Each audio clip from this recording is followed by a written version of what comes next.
Bonjour à toutes et tous. Comme dans les vidéos précédentes, cette chronique hebdomadaire est sous-titrée afin qu'elle soit accessible aux sourds et malentendants. Cette semaine, 2 films d'auteur ont retenu notre attention pour leur qualité cinématographique. L'odeur du vent de Hady Mohaghegh. Ce réalisateur filme sa région natale de Kogi-Luye et le titre en langue lori, signifiant sol dur, met en avant l'âpreté de la vie rurale et l'isolement qu'elle occasionne.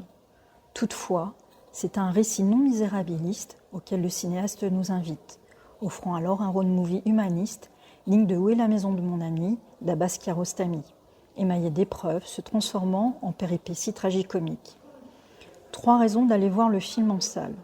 Premièrement, on sort du drame social ou du thriller glaçant tel que le cinéma iranien prolifique nous est distribué en France. On revient à un essentiel épuré, se focalisant sur une réalité comme elle ne nous est plus montrée dans les films nous parvenons. La narration se concentre sur le quotidien des habitants de Kogi-Luye, leur environnement de travail, de vie, de mort, la confrontation entre leur mode de vie citadin et rural. Deuxièmement, une mise en scène au service de l'espace et du temps dans ses dynamiques, ce qui aboutit à des séquences qui sont au rythme des pérégrinations des protagonistes.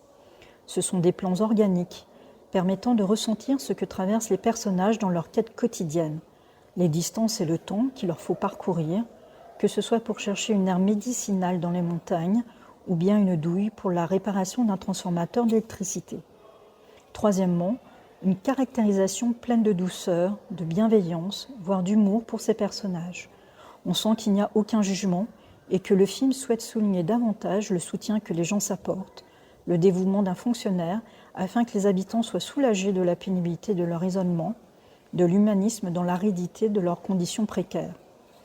Tous les liens vers les séances et les informations complémentaires sont en légende de la vidéo. Face cachée de Joe Lolor et Christine Molloy, un thriller qui emprunte au code du Rape and Revenge tout en jouant avec, que certaines pourraient tout de suite qualifier de féministe, car son parti pris est effectivement d'adopter le point de vue de 2 femmes cherchant à se venger d'un violeur agissant en totale impunité. Pourtant, le film nous fait découvrir les recoins de chaque personnage, leur complexité, et que tout n'est pas binaire. Bien sûr, le crime original n'est pas remis en question dans son caractère immonde et répréhensible, moralement et judiciairement. Mais il questionne ce qui génère en nous de nouvelles violences envers soi et l'auteur de ce délit.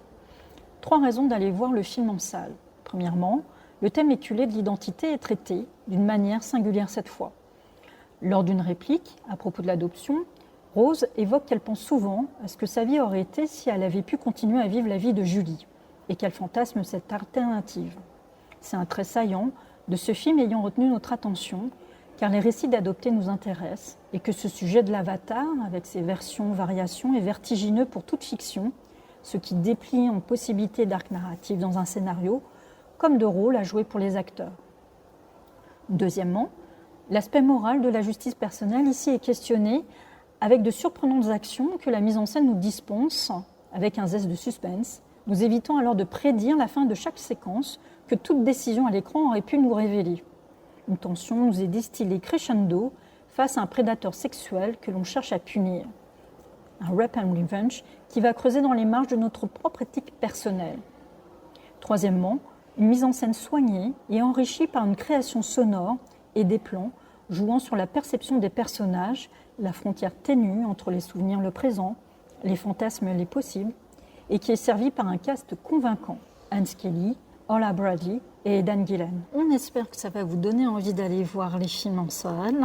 Soutenez vos salles de quartier et à la semaine prochaine.